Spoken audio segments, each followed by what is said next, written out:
I want you all to go on a journey with me. We just passed through the Christmas season, so some of this stuff you can reflect on from just your immediate few days ago. But I want to take you on a journey with me. My journey is about remembering some things. And I wonder if you can remember. Do you remember when Christmas time was absolutely the most wonderful time of the year?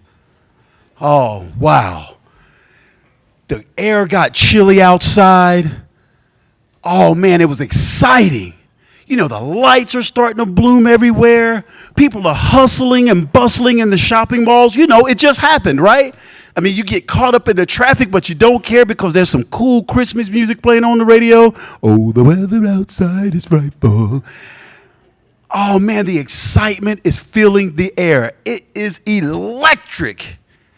And if you were fortunate enough to live anywhere other than North Carolina, you just might have had a white Christmas.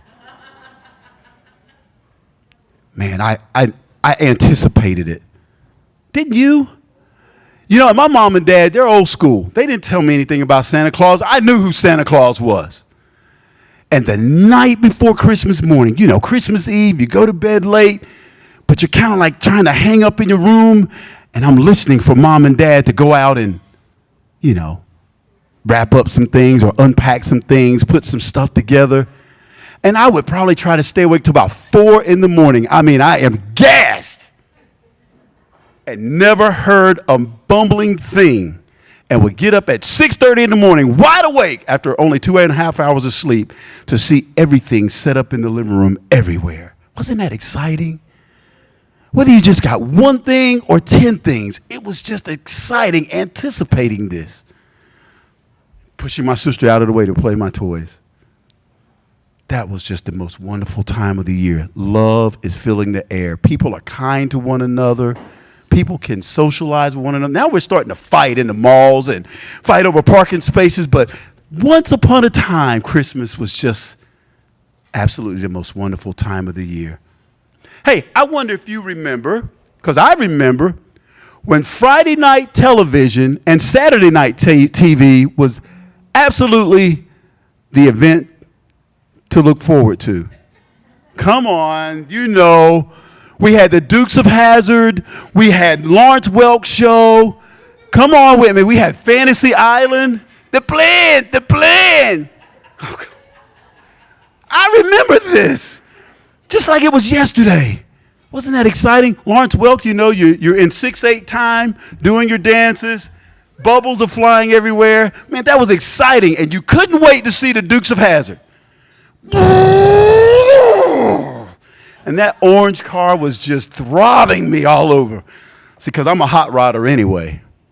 And I'm a mechanic by day. I work on nice, quiet, smooth, comfortable riding Escalades. Boring stuff. I need to get into the hot rod shop. But wasn't that exciting? Well, maybe your flavor of television was more of the weekly variety. You know, we had Good Times. We had Happy Days, maybe Laverne and Shirley.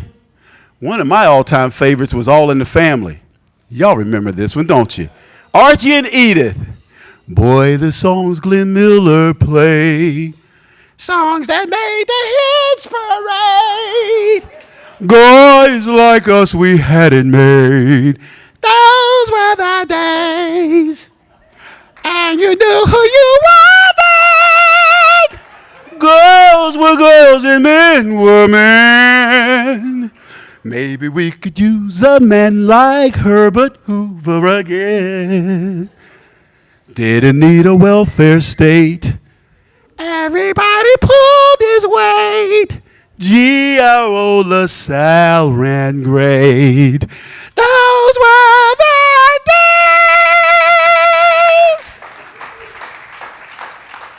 Man! And you didn't have to fight with your siblings to watch TV because you only had like 3 or 4 channels back then. But we waited for those shows. Didn't you wait for those shows? I waited for those shows. They were fantastic. Maybe you can remember like I do when The trip to Grandma's house was absolutely the adventure of a lifetime. Man, you could go hang out at Grandma's. Now, whether it was just for a weekend or maybe a couple of weeks in the summer, I could not wait to get to Grandma's house. Now, number one, there was always the exception of the delicious food, and she would overcook so I can eat over much. Man, I would get back home at one year, I think I was 13, and I got back home, and my mom called my grandmother and said, "What did you do to him? He is eating everything." I loved it. And I was 13, so I was starting to really stretch out. But Grandma's house, she had that secret room that she called a junk room. All my mom's past toys and stuff, all of my uncle's past toys and stuff.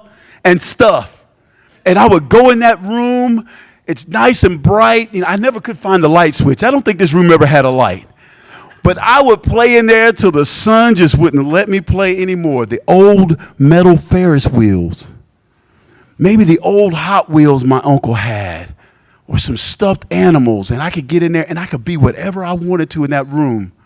It was amazing. The adventure of a lifetime. Now, my grandmother had one of these trees in the front yard. I don't know if y'all know anything about it because it looks like a pretty young crowd here. A Cheney ball tree. And I could climb up in this tree, and that tree would get really bushy. So I could hide in that tree. And it had these cute little balls that looked like little tiny apples. And everybody in the community knew each other. A very small community. And everybody knew one another. And they all knew me because I actually used to live next door to my grandmother in this community before we moved to Raleigh. And so I'd be up in the tree, and I'd be throwing Cheney balls at my sister. And she'd get tired of getting hit by them, so she'd go in the house. But then one of the neighbors would walk by. And I'd throw a Cheney ball, boom, and knock them right in the head, right? And they'd stop, and they'd look up in the tree. So they'd get ready to move again, and I'd pummel them with maybe two more, boom, boom. And they'd go, "Day-Day." That was my nickname, "I know you're up in that tree. You come on down out of that tree and quit hitting me with these Cheney balls." That was exciting because that tree, I didn't need to build a tree house. It was a house all of its own. And I could pretend to be anybody I wanted to be. Maybe you had that adventure. It was the adventure of a lifetime. Maybe you can remember this. I don't know how often they do it now. But do you remember when Mr. Frosty would come chug-a-lugging through the neighborhood? Now, I'm not talking about the snowman. I'm talking about Mr. Softy, Mr. Frosty, the ice cream man. Man, it didn't matter what you were doing, no matter where you were. You heard ding-a-ling-a-ling-a-ling-a-ling-a-ling-a-ling. Or maybe they're playing a little music. But you could hear those Frosty bells anywhere. And I don't care what you're doing. I might have been fighting my sister, and I got her in a chokehold right on the floor. And I'd hear those bells. Uh-oh, gotta go. Poof. And I just drop her. And I am scrambling through the house. I am turning over cushions on the sofa. I'm trying to find change everywhere. I'm breaking piggy banks because we're going to get to that ice cream truck. Oh. So we blast out of the house. And we are running down the street. Wait a minute, Mr. Ice Cream Man. Come on. You guys know you did it. And we...